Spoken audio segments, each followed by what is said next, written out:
Selamat pagi Bapak Ibu Saudara sekalian. Mari kita akan memulai ibadah kita. Kita bangkit berdiri, kita satukan hati kita masuk dalam doa. Bapa kami dalam surga, pada pagi hari ini kami datang kepadamu bersama dengan jemaat-Mu. Tuhan, kami mohon berkat anugerah Tuhan atas ibadah kami pada pagi hari ini. Berkati setiap kami, siapkan hati kami untuk menerima anugerah dan berkat daripada Tuhan.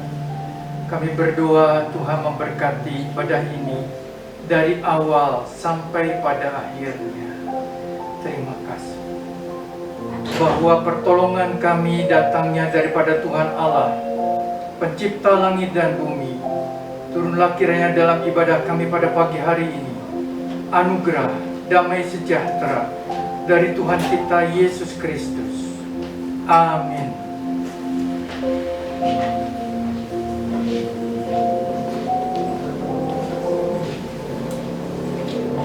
Shalom Bapak Ibu Saudara, selamat pagi.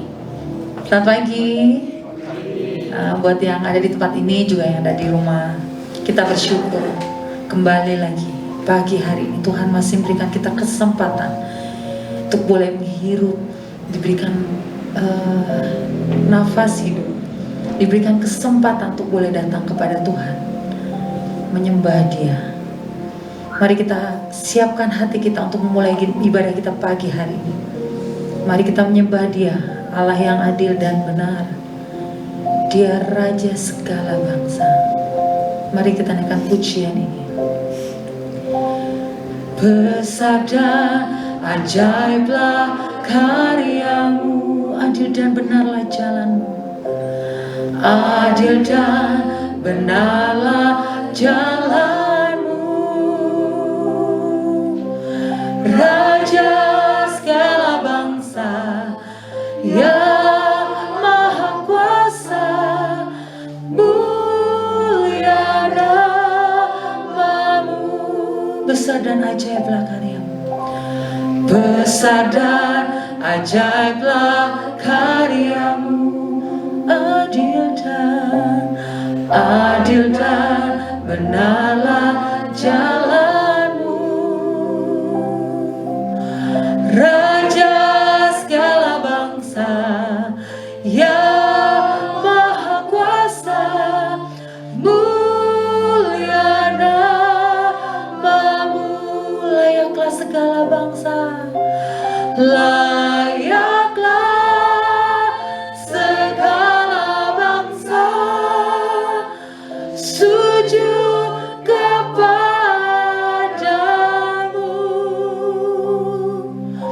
sebab Kau Allah yang kudus, layak disembah.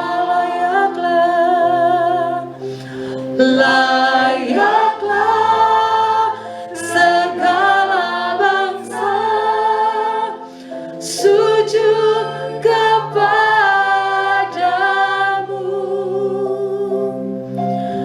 sebab Kau Allah yang kudus, layak disembah, layak disembah, layak disembah. Mari kita berdoa. Betul Bapa, Engkau Allah yang layak kami sembah, Engkau Allah yang layak kami tinggikan. Kami rindu Tuhan, melalui kami orang boleh melihat Engkau dalam setiap kami. Tuhan, saat ini kami datang dan kerendahan hati kami, berkati ibadah kami pagi hari ini. Selidiki setiap hati kami ya Tuhan. Kami mohon ampun atas setiap dosa dan kesalahan kami ya Tuhan.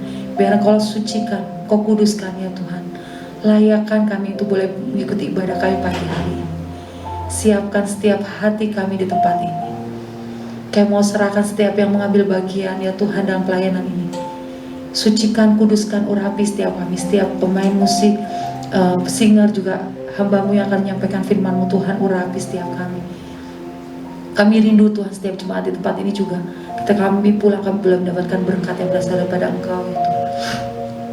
Kami berdoa untuk setiap kami di tempat ini ya Tuhan. Di tengah pergumulan setiap kami ya Tuhan. Baik dalam sakit penyakit, perekonomian ya Tuhan.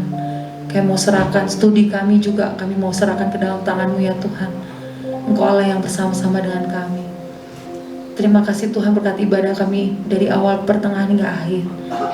Kami mau serahkan doa ini hanya ke dalam tangan-Mu. Dalam nama Tuhan Yesus kami sudah berdoa dan bersyukur. Amin. Silakan duduk Bapak Ibu Saudara. Kita bersyukur kita boleh ada di negara ini, ada di negara Indonesia. Seberapa sering sih kita berdoa untuk negara kita? Kebanyakan kita hanya berdoa untuk diri kita sendiri. Kita lupa akan negara kita sendiri. Mari kita mulai saat ini kita punya beban untuk boleh berdoa untuk bagi bangsa dan negara kita, di mana kita berada saat ini. Mari kita angkat pujian ini. Biarlah ini menjadi kerinduan kita, Indonesia bagi kemuliaan Tuhan.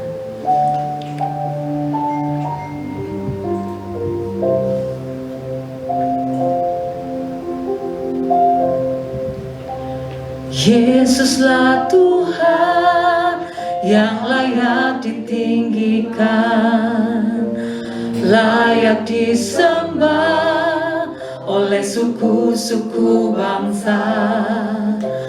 Dengan darah-Mu Kau telah tebus bangsaku. Genapi Tuhan firman-Mu atas negeriku. Hatiku rindu melihat kemuliaan-Mu. Hatiku rindu melihat curahan kuasa-Mu di tanah tercinta, negeriku Indonesia. Ku berdoa Indonesia, penuh kemuliaan-Mu Indonesia, bagi kemuliaan-Mu ya Allahku, ya Allahku, nyatakan kemuliaan-Mu ya Allahku, nyatakan curahan kuasa-Mu di tanah tercinta, negeriku Indonesia. Ku berdoa Indonesia, penuh kemuliaan-Mu Indonesia, bagi kemuliaan-Mu. Saya minta Bapak Ibu Saudara kita menenangkan hati kita. Mari Bapak Ibu Saudara kita menaikkan doa kita. Kita berdoa untuk bangsa dan negara kita. Kali ini saya memberikan waktu untuk bagi kita masing-masing dalam hati. Mari kita berdoa untuk bangsa dan negara kita. Di tengah semua pergumulannya, di tengah semua keadaan yang terjadi dalam negara kita, mari kita berdoa. Ini waktu kita untuk bisa berdoa, meminta kepada Tuhan menolong bangsa dan negara kita.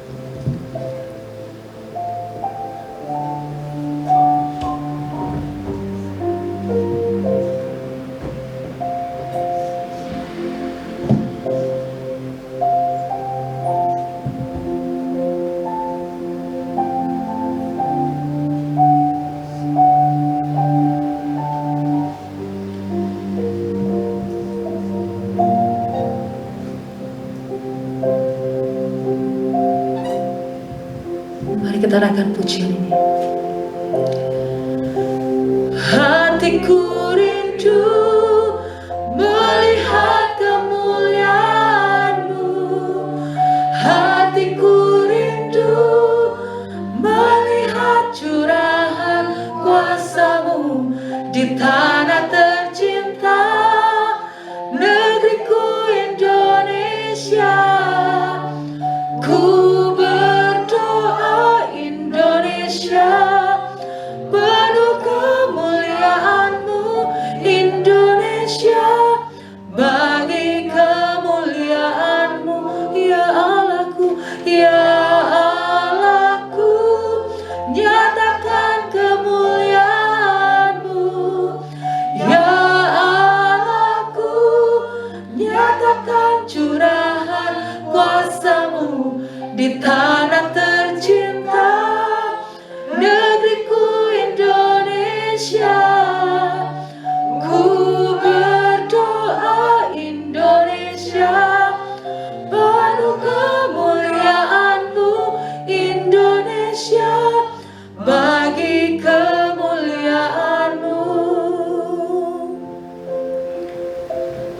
kita akan siapkan hati kita untuk boleh menerima firman-Nya.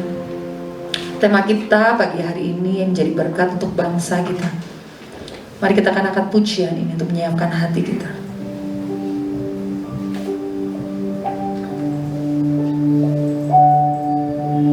Syukur untuk setiap rencanamu dan rancanganmu yang mulia. Dalam satu tubuh kami bersatu menjadi duta kerajaan-Mu. Ku ucapkan berkat atas Indonesia, biar kemuliaan Tuhan akan nyata. Katakan bagi bangsa ini, bagi bangsa ini kami berdiri dan membawa doa kami kepadamu. Sesuatu yang besar pasti terjadi dan mengubahkan negeri kami. Hanya nama-Mu Tuhan ditinggikan atas seluruh bumi. Katakan kami rindu. Kami rindu melihat Indonesia pulih dari semua problema, hidup dalam jalan kebenaran-Mu, pancarkan terang kemuliaan-Mu. Ku ucapkan berkat atas Indonesia, biar kemuliaan Tuhan akan nyata. Bagi bangsa ini kami berdiri dan membawa doa kami kepadamu. Sesuatu yang besar pasti terjadi dan mengubahkan negeri kami. Hanya nama-Mu Tuhan ditinggikan. Hanya nama-Mu Tuhan. Hanya nama-Mu Tuhan ditinggikan. Hanya nama-Mu Tuhan. Hanya nama-Mu Tuhan ditinggikan atas seluruh bumi.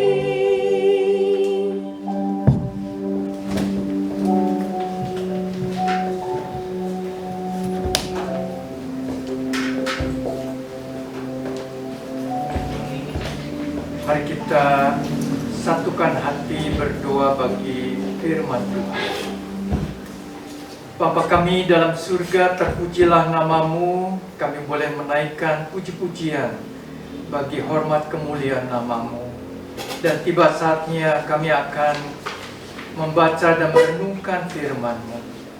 Tuhan, pimpin kami, bukakan hati kami, supaya kami boleh menerima kebenaran firman, dan kami boleh diberkati oleh kebenaran firman. Urapi hamba-Mu, pakai hamba-Mu menjadi saluran berkat. Kami panjatkan doa ini di dalam nama Tuhan Yesus Kristus. Amin. Shalom Bapak Ibu, saudara sekalian yang kasih Tuhan. Kita akan bersama merenungkan firman Tuhan pada pagi hari ini dengan tema menjadi berkat bagi bangsa dan negara kita. Tentunya menjadi berkat bagi bangsa dan negara kita bukan semata-mata kita itu orang yang nasionalis, tetapi kita tahu Tuhan punya rencana bagi bangsa kita. Tuhan mengasihi bangsa kita, maka Tuhan juga punya cara, rencana untuk memakai kita menjadi alatnya. Kita akan membaca bagian Alkitab dari kitab Daniel, pasal yang pertama, ayat 17 sampai 20.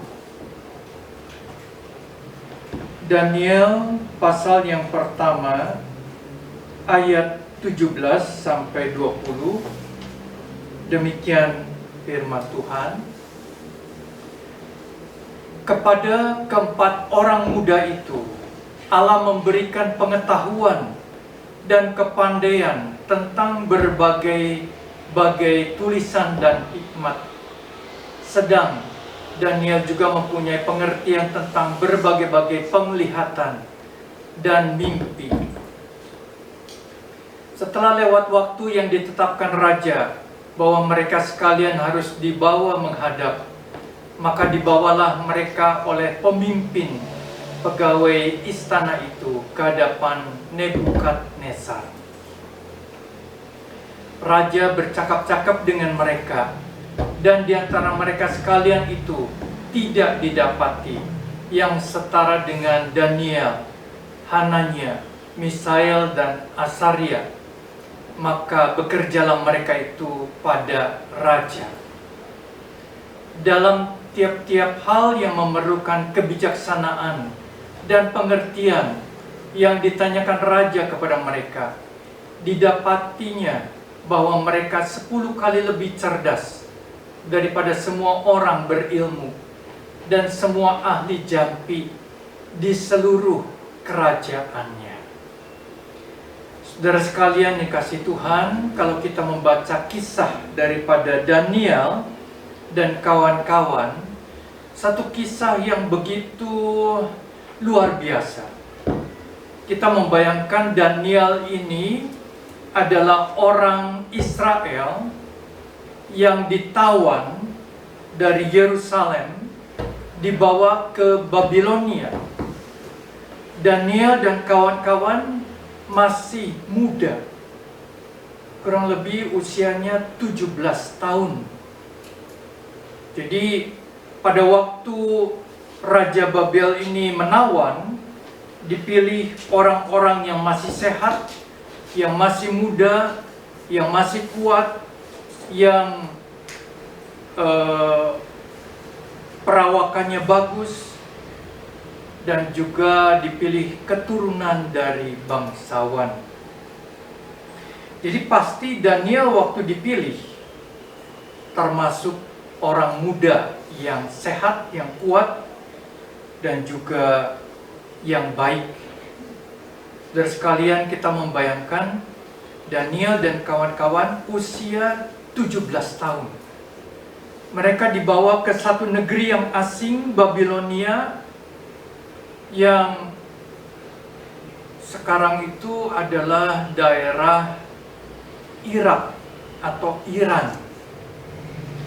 Dan Daniel kemudian melayani sebagai pejabat, sebagai perdana menteri di negara itu sampai usia dia 80 tahun lebih.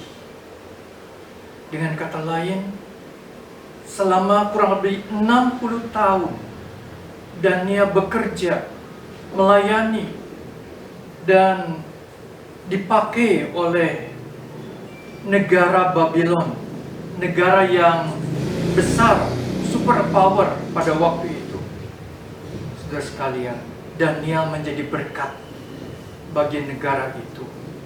Daniel juga menjadi semacam saksi bagi Tuhan, oleh karena Raja Kaisar mengenal Daniel ini menyembah kepada Allah yang hidup. Nah, saudara sekalian yang kasih Tuhan, kalau kita boleh simpulkan dari seorang tawanan yang masih muda menjadi seorang perdana menteri yang terhormat.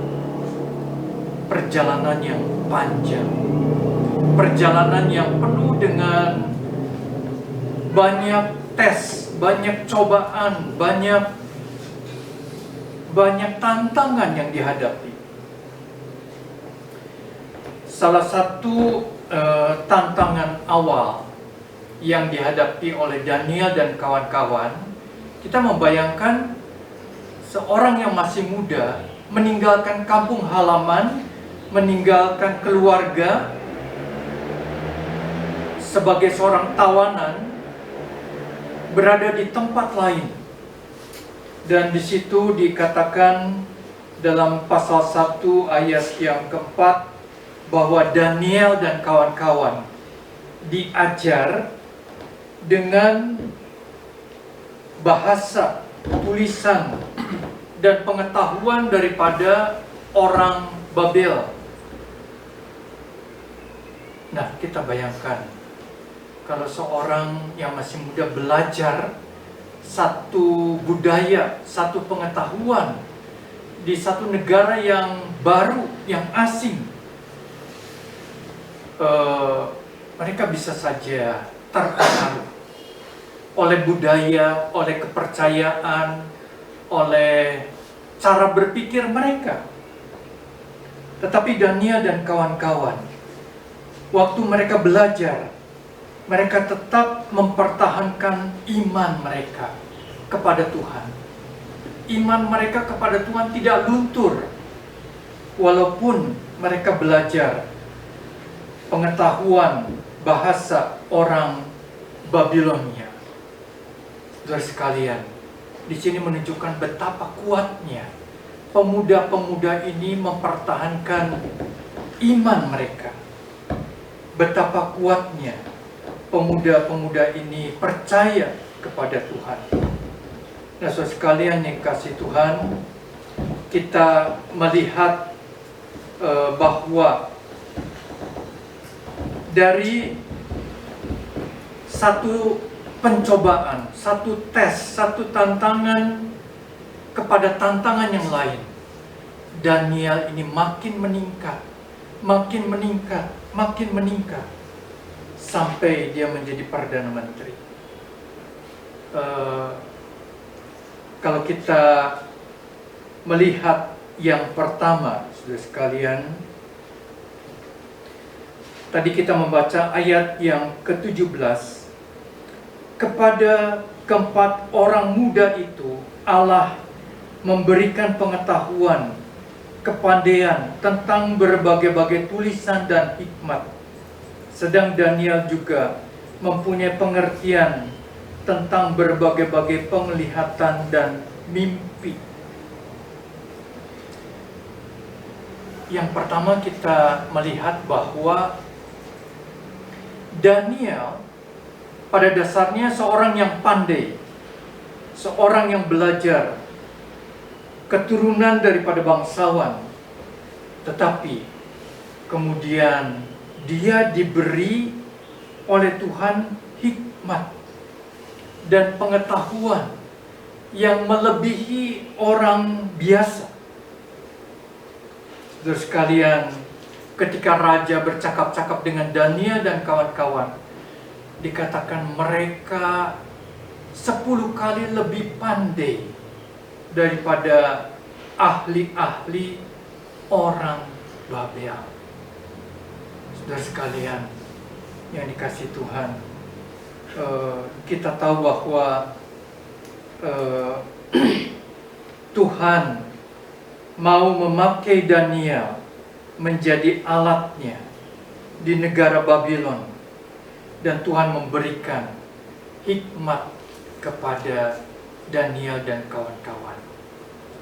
Kita juga berdoa supaya kita diberi hikmat oleh Tuhan di dalam kehidupan ini, di dalam pelayanan, supaya kita juga boleh menjadi berkat bagi banyak orang. Saudara sekalian yang dikasihi Tuhan, Daniel ini juga diberi kemampuan menafsirkan mimpi dan penglihatan. Dengan kata lain, Daniel ini bisa tahu apa yang akan terjadi, bisa memprediksi apa yang akan terjadi. Seorang pemimpin, seorang yang hebat, yang pandai, ya. Mungkin dia belajar berbagai macam ilmu, S1, S2, S3. Tetapi seorang pemimpin yang hebat, dia tahu nantinya akan terjadi apa, nantinya akan bagaimana.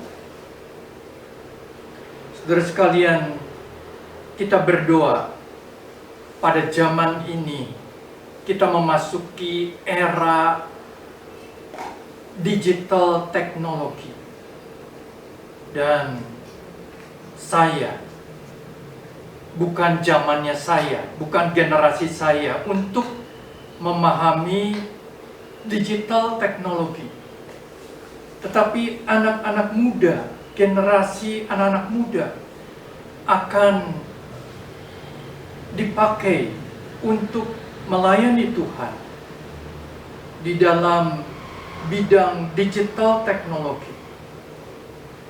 Saudara sekalian yang dikasihi Tuhan, digital teknologi ini akan terus berkembang, dan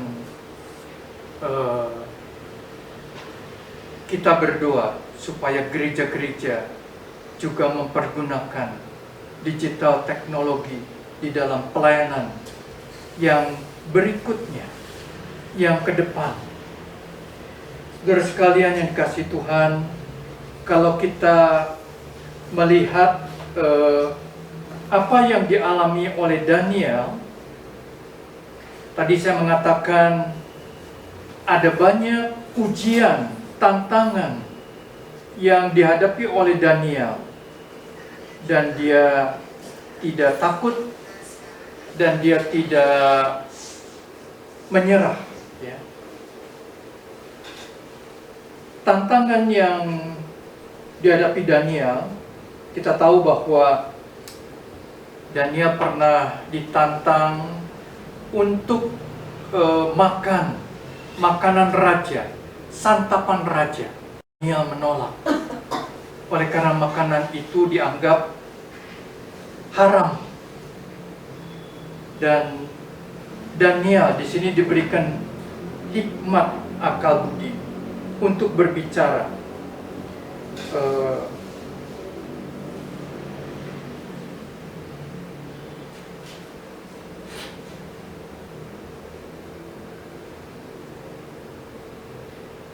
Kalau kita baca di dalam Daniel 1 ayat 8 dan 9, Daniel berketetapan untuk tidak menajiskan diri dengan santapan raja dan dengan anggur yang biasa diminum raja.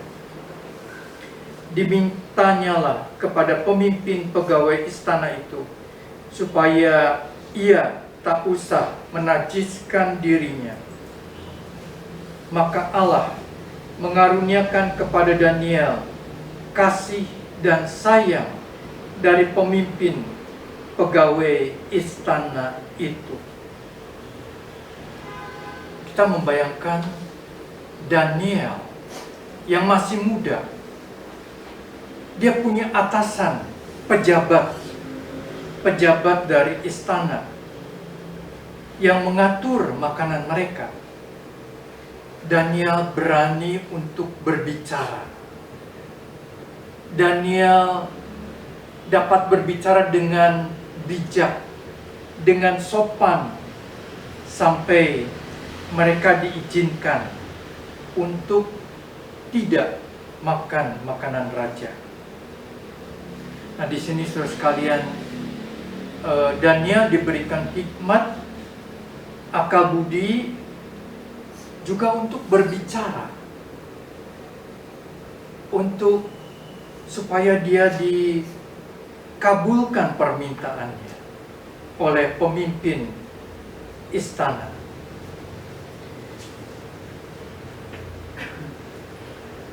Sehingga Daniel di sini juga diperlukan satu keberanian, diperlukan satu iman, oleh karena Daniel ini memberikan tantangan.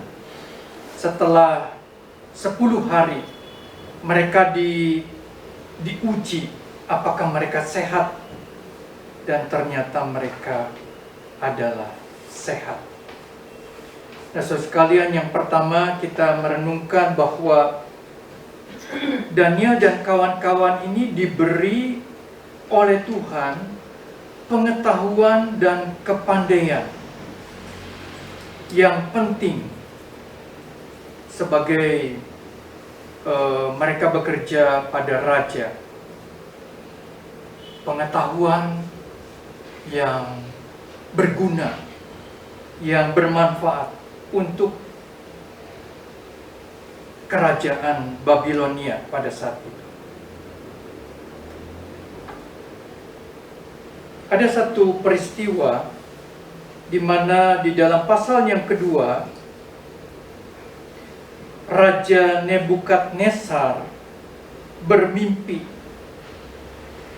dan mimpi itu menggelisahkan dia.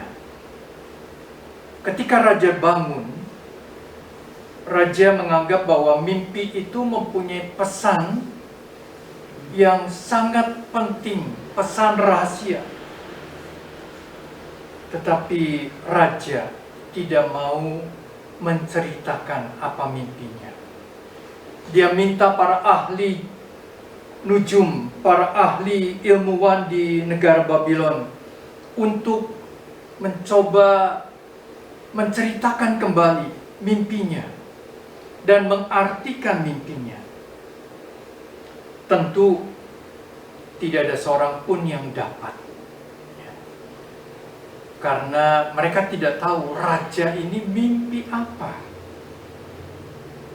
Kalau menafsirkan mimpi mungkin mereka bisa,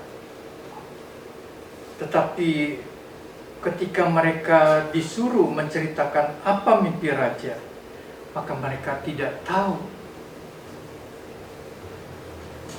Raja menjadi geram, menjadi marah, dan kemudian ambil keputusan semua ahli jampi ini akan dibunuh. Satu keputusan yang begitu menakutkan.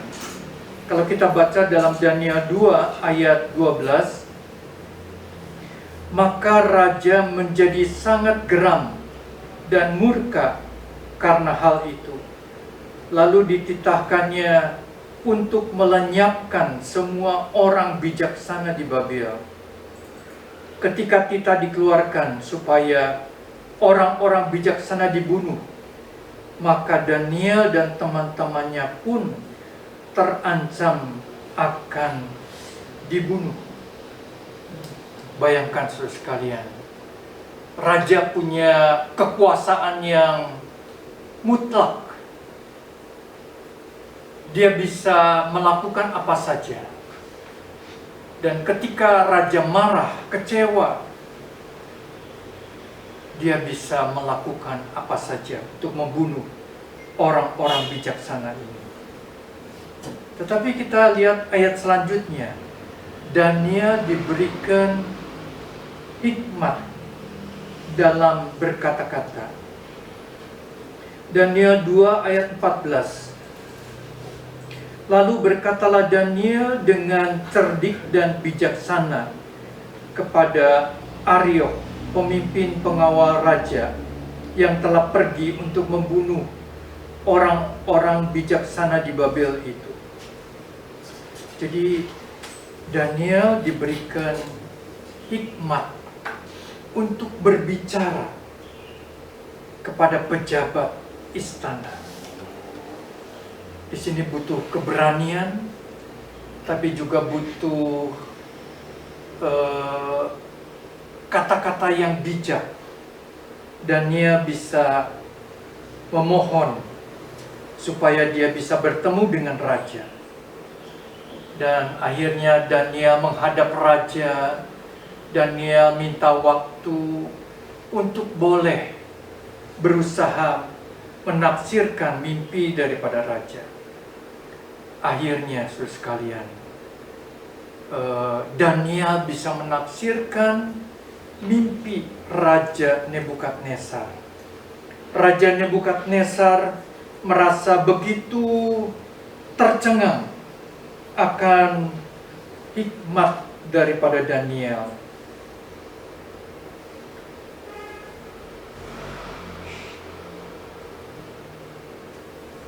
Lalu apa yang terjadi ketika Raja Nebukadnezar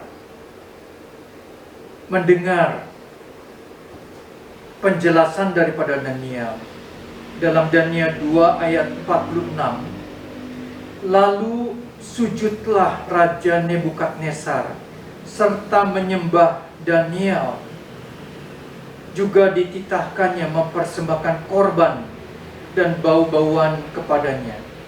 Berkata raja kepada Daniel, sesungguhnya Allahmu itu Allah yang mengatasi segala Allah dan yang berkuasa atas segala raja, yang menyingkapkan rahasia-rahasia, sebab engkau telah dapat menyingkapkan rahasia itu.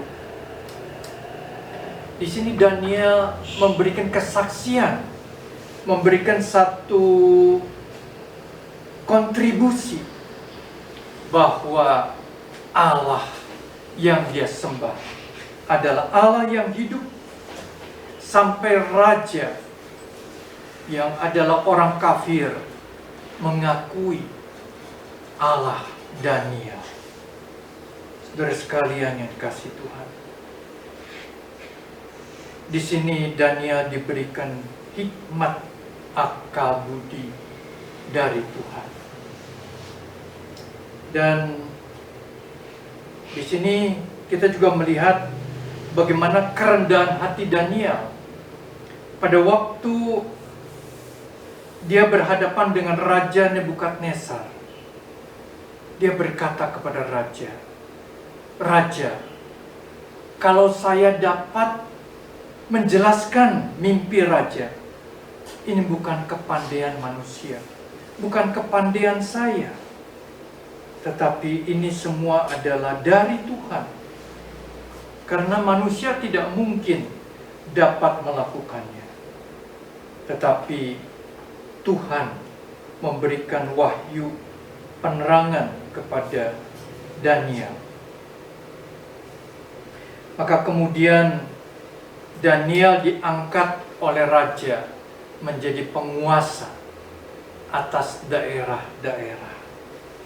Nah, di sini kita melihat, saudara sekalian, melalui ujian Daniel dapat melewati dan dia naik tingkat.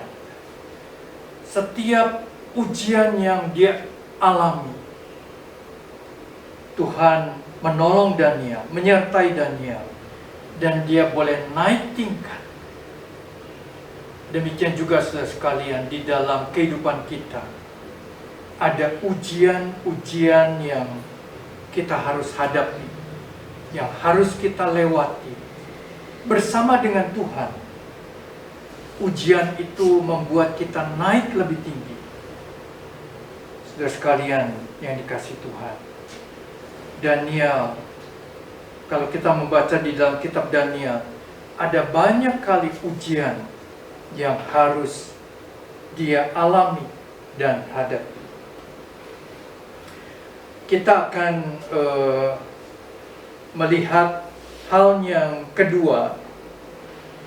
Tadi Tuhan memberikan hikmat, akal budi, kepandaian kepada Daniel. Kepandaian yang dari Tuhan, yang luar biasa. Yang kedua adalah Daniel mempunyai karakter yang baik, karakter yang jujur, setia, dan benar. Karakter yang baik ini jarang dimiliki oleh seorang pemimpin, oleh seorang pejabat. Tetapi Daniel mempunyai karakter yang baik. Nah, saudara sekalian, jadi dua hal yang menonjol dalam kehidupan Daniel. Yang pertama, dia seorang yang pandai, sangat pandai. Tetapi yang kedua, dia adalah seorang yang punya karakter yang baik, punya kesetiaan, kejujuran, dan juga ibadah yang setia kepada Tuhan. Kalau kita melihat di dalam Daniel pasal 6 ayat 5 dan 6, Daniel pasal 6 ayat 5 dan 6, di situ dikatakan,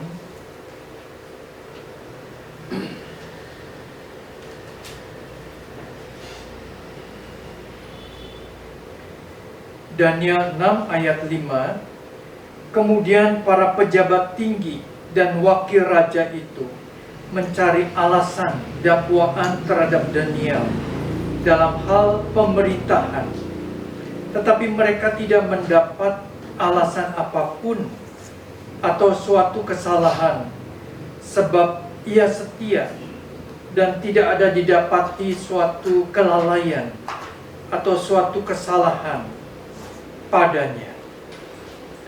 Nah, saudara sekalian, luar biasa, Daniel seorang yang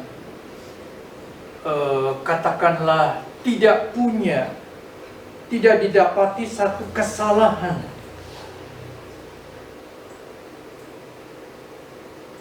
Padanya. Dengan kata lain, dia bagaikan seorang yang perfect, yang sempurna. Sekali lagi, oleh karena dia itu punya iman kepada Tuhan, punya kerohanian yang baik, punya ibadah yang baik, maka dia juga mempunyai satu karakter yang baik. Daniel tidak bisa disogok oleh uang. Daniel tidak bisa dibujuk oleh sesuatu hal yang sifatnya duniawi. Nah, saudara sekalian, para pejabat tinggi, wakil raja, mereka mau mencari kesalahan Daniel, tetapi tidak didapati. Saudara sekalian, jarang kita menemukan seseorang yang benar seperti Daniel. Baru-baru ini kita mendengar kasus Gubernur Papua, seorang anak Tuhan, Lukas NMB, yang selama ini sudah dikenal menjabat sebagai gubernur dan sepertinya cukup baik. Tetapi dari tahun lalu sudah diselidiki, ada transaksi keuangan yang jumlahnya puluhan miliar di rekening dia. Dan di sini menunjukkan ada satu hal yang mencurigakan. Bahkan ada satu transaksi dengan Singapura terkait dengan judi yang jumlahnya sangat besar. Dengan kata lain, Lukas NMB ini selain korupsi juga ada terlibat judi dengan negara lain. Saudara sekalian, kita melihat pada saat seseorang punya jabatan, punya kekuasaan, punya channel, ya, apalagi dengan iming-iming harta yang banyak, kekayaan dunia, maka orang ini mulai jatuh. Saudara sekalian, Daniel diberikan kekuasaan, diberikan kepercayaan raja, tetapi para pejabat tidak menemukan satu kesalahan apapun. Saudara sekalian yang dikasihi Tuhan, biarlah kita boleh mempunyai karakter yang setia, yang tidak bercela di hadapan Tuhan dan di hadapan manusia. Kadang-kadang ada orang yang di hadapan manusia kelihatannya tidak bercela, tetapi di hadapan Tuhan belum tentu, karena Tuhan tahu apa yang dia lakukan. Daniel dipandang tidak bercela di hadapan orang dan manusia. Tetapi nanti kita akan membaca, Tuhan membuktikan dia juga benar di hadapan Tuhan. Nah, saudara sekalian yang dikasihi Tuhan, kita membayangkan di sini Daniel sebagai pejabat tinggi, sebagai perdana menteri, dia dimusuhi, atau para pejabat ini merasa iri karena kehebatan Daniel, karena raja begitu mempercayakan banyak jabatan kepada Daniel. Jadi para pejabat ini iri, tidak senang kepada Daniel, mau mencari kesalahan Daniel. Dan kita bayangkan kalau para pejabat yang jumlahnya banyak ini bersatu untuk menjatuhkan Daniel, bagaimana perasaan kita? Kita merasa takut, kita merasa tidak berdaya. Di dalam Daniel 6 ayat 8, di situ dikatakan, semua pejabat tinggi kerajaan ini, semua penguasa dan wakil raja, para menteri dan bupati telah bermufakat supaya dikeluarkan kiranya suatu penetapan raja, suatu larangan, agar barang siapa yang dalam 30 hari menyampaikan permohonan kepada salah satu dewa atau manusia, kecuali kepada tuanku raja, maka ia akan dilemparkan ke dalam gua singa.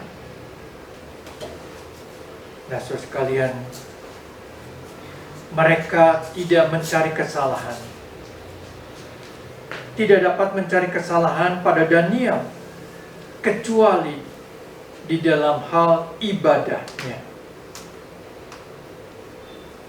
Di dalam Daniel 6 ayat 6 dikatakan, maka berkatalah orang-orang itu, kita tidak akan mendapat suatu alasan dakwaan terhadap Daniel ini, kecuali dalam hal ibadahnya kepada Allahnya. Daniel adalah seorang yang setia beribadah. Pada waktu Daniel tahu ada peraturan yang dikeluarkan oleh raja,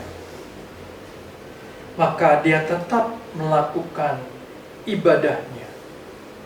Di dalam Daniel 6 ayat 11, demi didengar Daniel bahwa surat perintah itu telah dibuat, pergilah ia ke rumahnya. Dalam kamar atasnya ada tingkap-tingkap yang terbuka ke arah Yerusalem.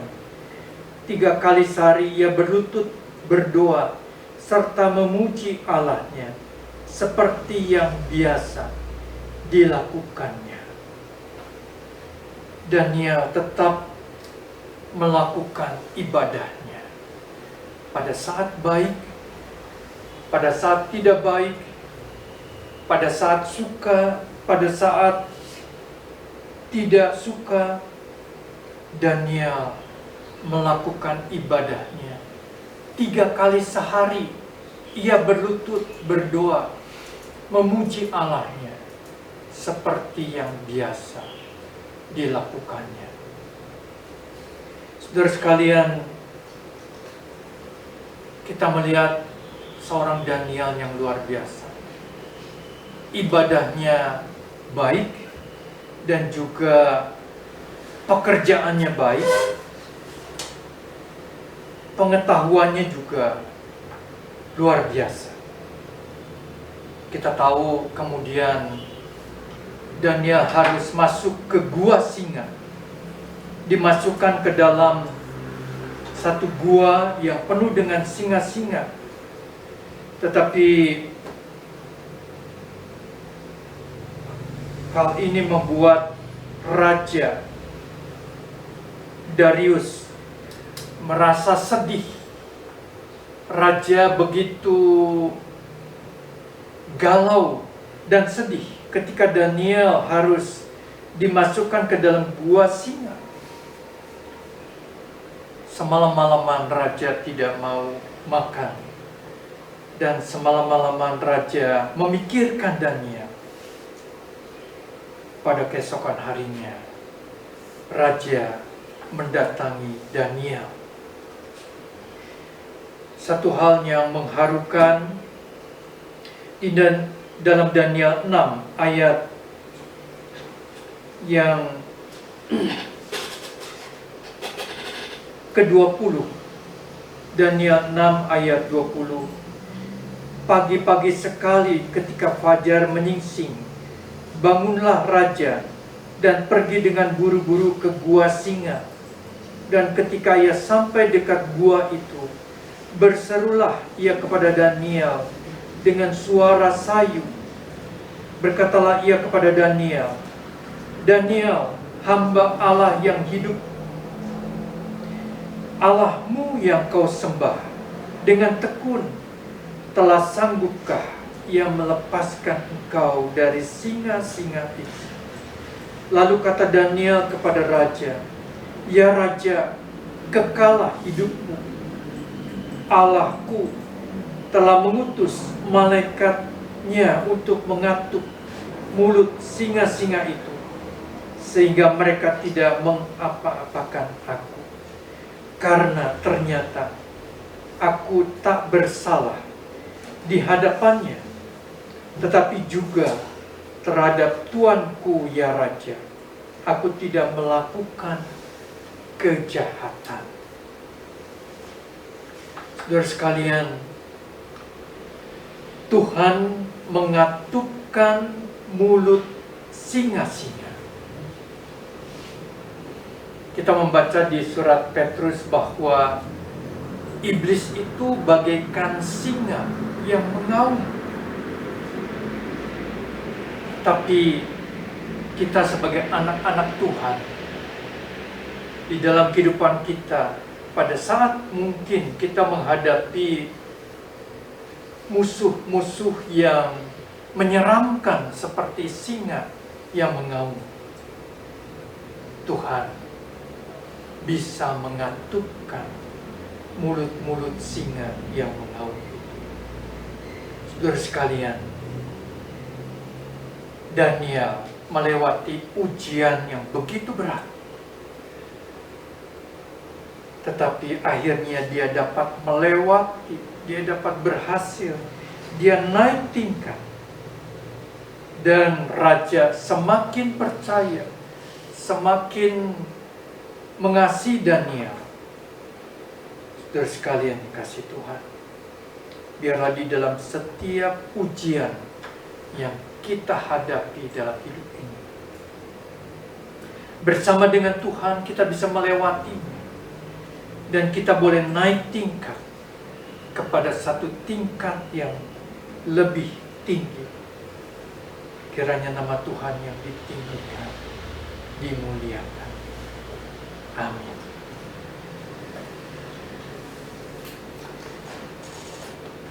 Sebentar kita akan bersama menerima perjamuan yang kudus. Di hadapan kita ada roti dan anggur yang melambangkan tubuh dan darah Tuhan Yesus. Saya membacakan satu ayat dalam 1 Korintus 11 ayat 28. Karena itu, hendaklah tiap-tiap orang menguji dirinya sendiri, dan baru sesudah itu ia makan roti dan minum dari cawan itu. Saya mengundang para pelayan Tuhan maju ke depan.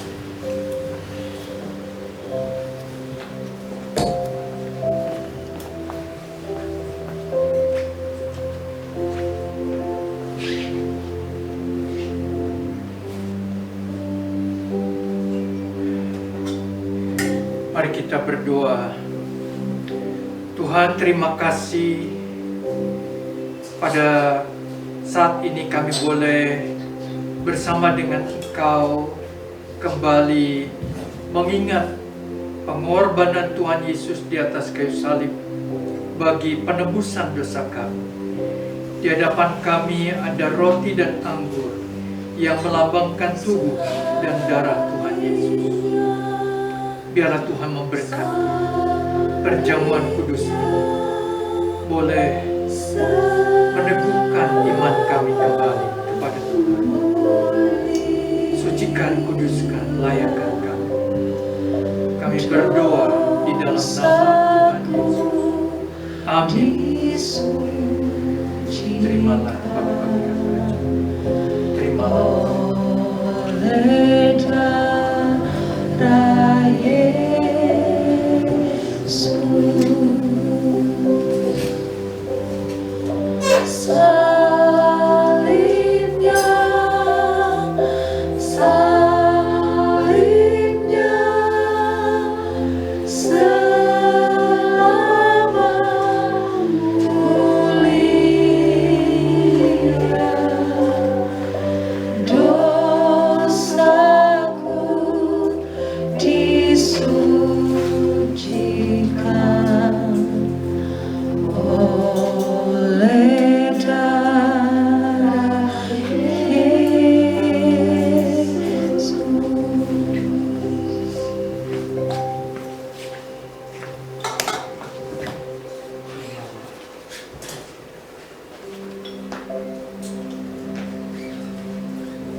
Mari kita bangkit berdiri, kita pegang roti di tangan kanan kita. Tuhan Yesus pada malam waktu Ia diserahkan berkata, sebab apa yang telah kuteruskan kepadamu, telah kuterima dari Tuhan, itu bahwa Tuhan Yesus pada malam waktu Ia diserahkan, mengambil roti, dan sesudah itu Ia mengucap syukur atasnya. Ia memecah-mecahkannya dan berkata, inilah tubuhku yang diserahkan bagi kamu. Perbuatlah ini menjadi peringatan akan aku. Mari kita makan bersama dengan iman dalam nama Tuhan Yesus.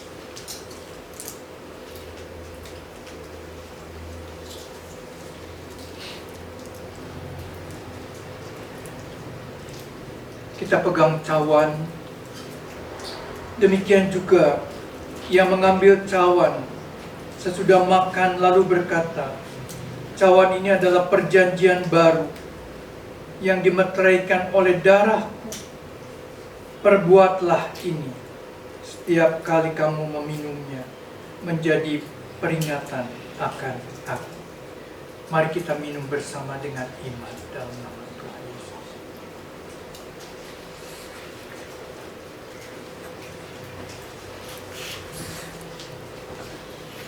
Mari kita tundukkan kepala masuk di dalam doa.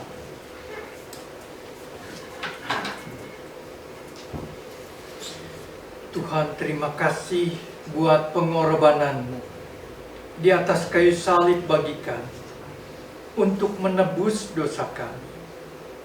Tuhan, pada saat kami merenungkan kembali penderitaan Engkau di atas kayu salib, kematian-Mu membawa keselamatan bagi kami.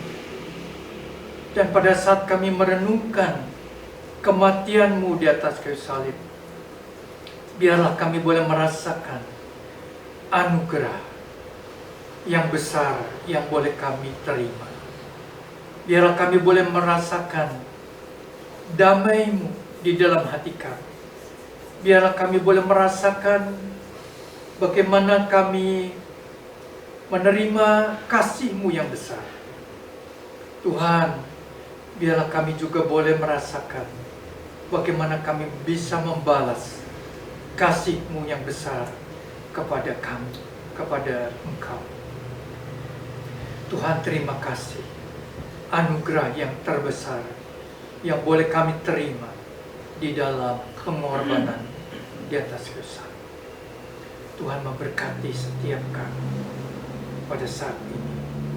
Kami mengucap syukur, kami berdoa di dalam nama Tuhan Yesus. Amin. Silakan duduk.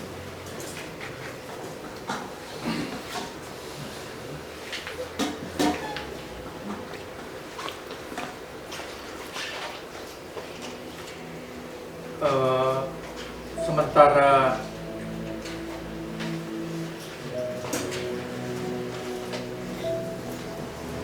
gelas-gelas dikumpulkan, ada pengumuman.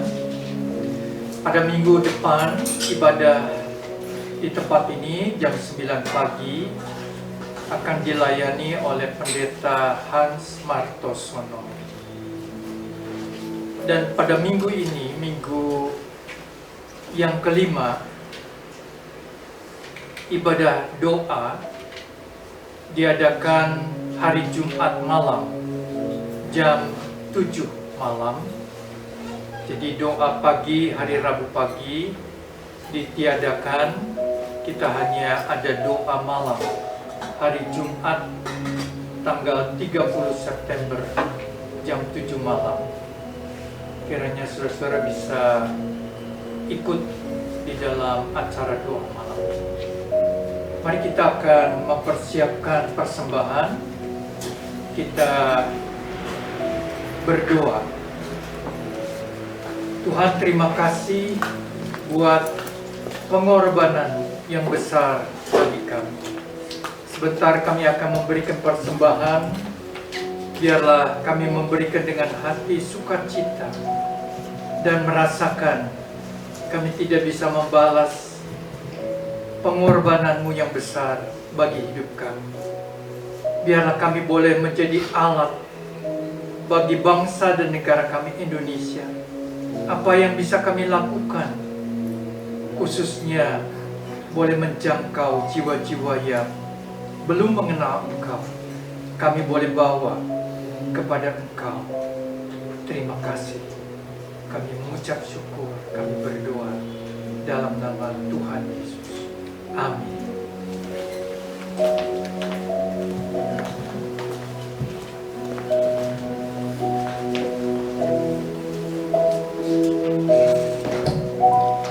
Berikan ku hati seperti hati-Mu yang penuh dengan belas kasihan. Berikan ku mata seperti mata-Mu memandang tuaian di sekelilingku. Berikan ku tangan-Mu untuk melakukan tugas-Mu. Berikan ku kaki-Mu melangkah dalam rencana-Mu. Berikan ku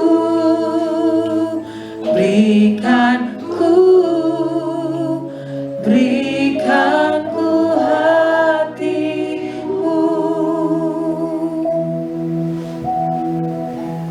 kita bangkit berdiri, kita akan menutup ibadah kita dengan doa.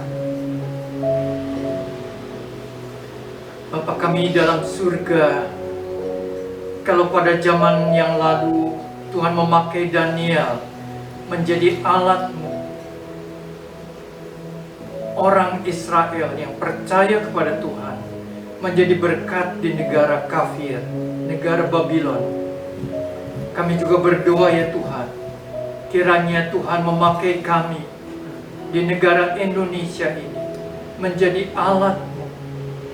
Apa yang Tuhan tunjukkan kepada kami, apa yang Tuhan suruh bagi kami, untuk kami boleh melakukan. Terima kasih Tuhan. Tuhan, kami juga dalam minggu-minggu ini melihat kegiatan mahasiswa Parahyangan yang sudah kembali. Ada banyak mahasiswa di berbagai perguruan tinggi di Bandung yang sudah kembali sekolah. Kami berdoa Tuhan, pakailah gereja-Mu di tempat ini boleh menjadi saluran berkat. Apa yang harus kami lakukan untuk menjangkau jiwa-jiwa yang boleh mengenal Tuhan. Terima kasih Tuhan. Pakailah kami, pakailah gereja-Mu di tempat ini untuk boleh menjadi saluran berkat bagi mereka. Terima kasih Tuhan, terima kasih. Kami berdoa supaya setiap kami mendapat perlindungan daripada Tuhan, pertolongan daripada Tuhan, supaya setiap kami diberikan kesehatan, diberikan penyertaan daripada Tuhan.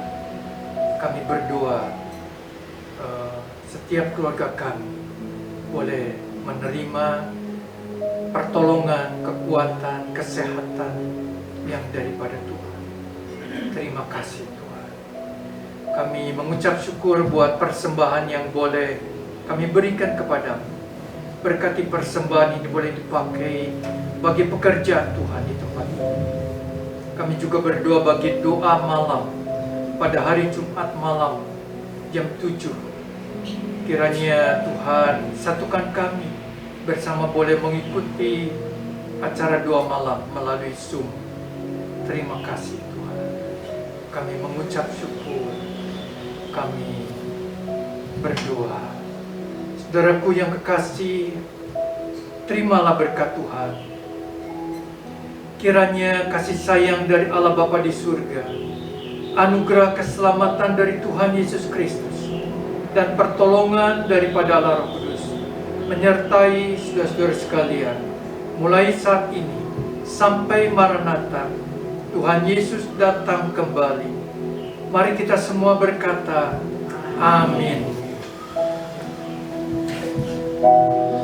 Bapa, terima kasih.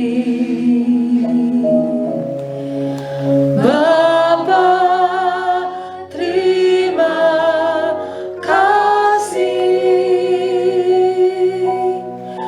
Bapa di dalam surga,